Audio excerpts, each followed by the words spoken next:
Welcome and hello. This is a lesson in RIMS, and in this lesson, we're going to be talking about constraints. All right, so on my screen, I have the RIMS interface IDE loaded up, and I'm also going to show a model schematic, which you see here. We have an inflow into node 1, and then three separate channels convey flow from node 1 to node 2. They're labeled C1, 1, 2, C2, 1, 2, and C3, 1, 2. And then from node 2, there is an outlet. So the flow goes from left to right. And then in this slide, I'm just sort of simplifying the variables. So I'm calling it I underscore 1 enters node 1, and then C1, C2, and C3 are the names of the channels that convey flow from node 1 to node 2. And then O underscore 2 conveys the flow from node 2 out of the system. I'm going to set an arbitrary inflow and outflow of the system at 50 CFS. And then in this lesson, we're going to use this example to demonstrate how some different constraints work in RIMS 2. So the decision variables are going to be C1, C2, and C3. This is just an example. Of course, there's lots of other applications such as using reservoirs or diversions that I'm not actually addressing, but the idea is that I will address with regard to channels right here, three channels in parallel should at least get you started with understanding constraints. I'm going to go ahead and bring up some of the files used to define this program. First, we have the inflow. That's a constant 50 CFS. And then we have our channels. These are the decision variables, C1, C2, C3, and then OM underscore 2. They're all going to be standard type, so that means they have a non-negativity constraint. They cannot be negative. And then the kind will be channel. The units is in CFS. So pretty straightforward there. All four of the channels look pretty basic. Next is our constraints. These are both continuity constraints at node 1 and node 2. So according to the model, the sum of the inflows equals the sum of the outflows at both nodes 1 and 2. The next tab over is our objectives function. So again, we want to maximize the objectives. So with negative coefficients, that for the most part represents a cost. Now, C1 has the lowest negative cost, which is -5, which means it costs the least amount to convey the flow through channel C1. It's more expensive to convey that flow through C2 and much more expensive to convey that flow through C3.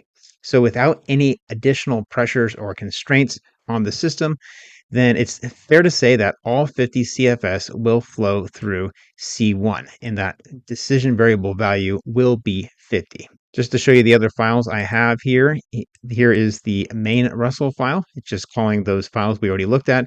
And then here is the inflow data with the constant 50 CFS entering the system. Okay, let's go ahead and run the model. I've got it loaded up here. Right click, run as, and launch. Okay, so that ran. This right here is the decision variable.dss file. So I'm going to view and then refresh. And then let's take a look at these numbers. And sure enough, all 50 CFS is flowing through C1, 0 through C2, 0 through C3, and then of course O2 will always be 50. The first type of constraint I want to introduce is not a goal per se, but rather a constraint that's placed upon the decision variable itself. So let me bring up the channels file here. And then for C1 and C2, I'm going to modify these by pasting in different decision variable parameters. C1 is going to be binary, which means the value can only be 0 or 1. Now before it was 50, so that's probably only going to be 1. And then a constraint that I imposed on C2 is a lower value of 0 and an upper value of 10. Now keep in mind C2 was the second least expensive way to convey flow from node 1 to node 2. So that's probably also going to be active and have a value of 10, in which case the last remaining method for the flow to convey from node 1 to node 2 is C3. It's the most expensive, but it's the only way to get there because we're already at the upper limits of C1 and C2.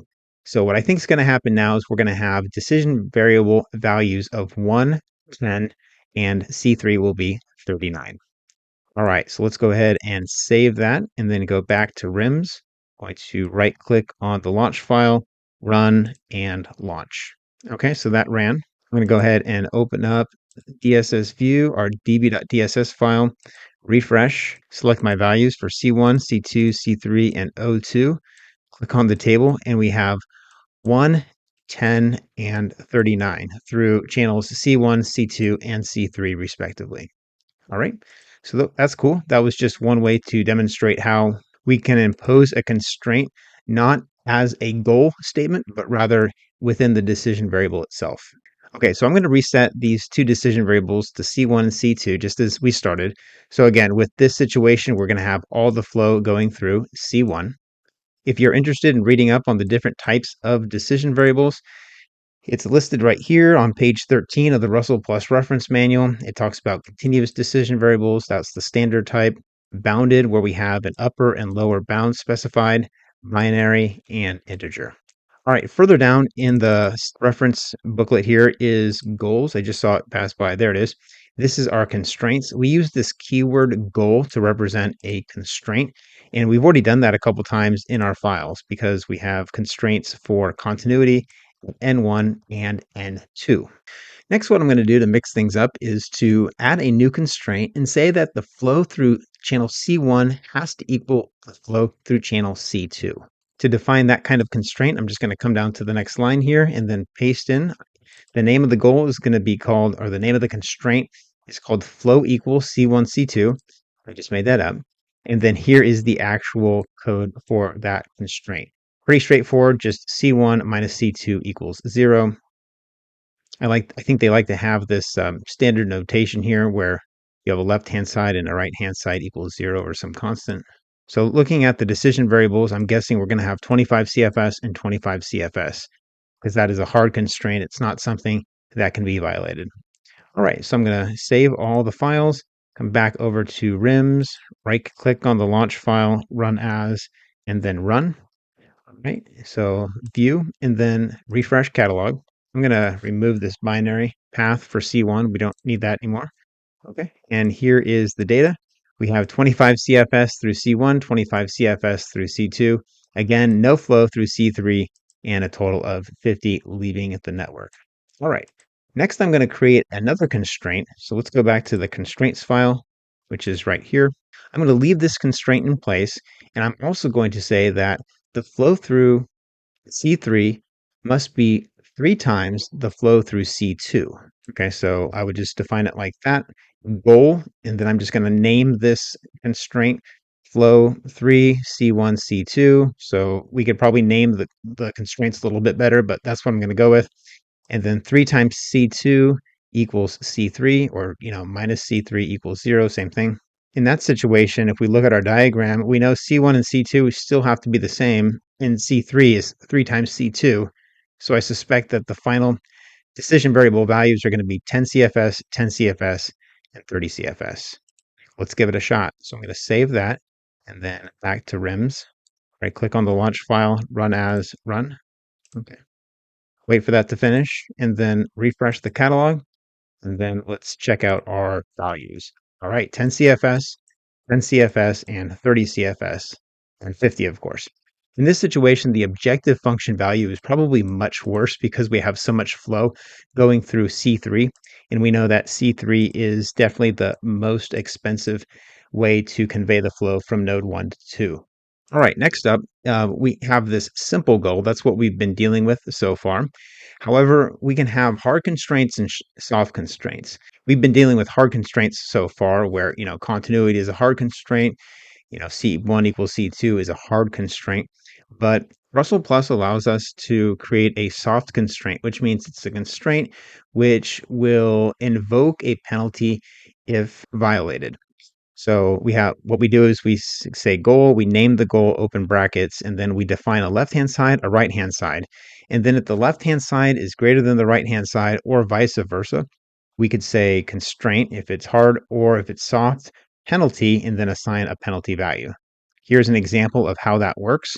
So let's just go ahead and do that. I'm going to go back to my constraints. I'm going to remove these two constraints right now and hit save. Okay, so what I'm going to do is take a look at the objective function values. Let's pick on C1 versus C3 this time. C1 has a cost of 5, C3 has a cost of 12. It's 2.4 times more expensive to convey the flow through C3 than C1. let's invoke a penalty if the flow through C3 is greater than the flow through C1. Now, nothing's going to happen because the flow through C1 is going to be greater anyway, but we'll try it and then we'll switch to signs where an actual penalty will be invoked. All right, so back to the constraints. What I'm going to do here is come down to the next line, paste in this constraint here. So it says goal, that's the keyword. The name of the constraint is going to be flow C1, C through 3, penalty 1. The left-hand side is C1, the right-hand side is C3, and if the left-hand side is greater than C3, and it will be, then there's no penalty. But if the left-hand side is less than the right-hand side, and it won't be, there's a penalty of 1. So this is kind of trivial. I'm going to run it anyway, but we're going to get the same results of all 50 CFS flowing through C1. So 1 second, right-click, and run as, go. Okay, so that ran. Let's refresh our catalog and then highlight the decision variables. And here we have 50, 0, 0. Okay, let's go back to that constraint now, which is right here. I'm going to switch 1 and 0. So what happens is now for all 50 CFS that tries or wants to flow through C1 instead of C3, we're going to have a penalty of 1. If I go to the objectives, what effectively is happening there is we're going to increase the cost of C1 by that penalty value, which is 1. So it's going to be -6 instead of -7 through C2 or -12 through C3. Now, since -6 is still less than -7, even with a penalty, it's still the most efficient. It's still the optimal solution. So let's go ahead and save everything and then confirm that that's the case. Right click, run as the launch file. Okay, that ran. And view and refresh the catalog. Now we got a slack and a surplus variable. We'll talk about those later. And then here we have, again, 50 CFS all going through C1. All right, so moving on to sensitivity analysis, you might know where I'm going with this. How much can we increase that penalty before the flow wants to go through C2? And the answer is 2 would be a push. That'd be a non-optimal solution. And then anything greater than a 2.0 penalty would cause a pivot in the basis, and then the flow would be going all through C2, none through C1. So let's just go ahead and say the penalty is 3. We go back to the constraints, set the penalty to 3, and then we'll save everything like that and run the model one last time. Right click on the launch file, run, launch, and then see what we get here. So view, refresh the catalog, look at our variables, and boom, sure enough, 50 CFS through C2. That penalty of 3 has caused the cost of C1 to increase to 8, whereas the cost of flow through C2 is still 7. That's cheaper, and all the flow is going through C2. All right, well, that was it for this lesson on constraints. We talked about constraints built into the decision variables as well as constraints in the goal statements itself, which we're keeping track of in this constraints.resl file.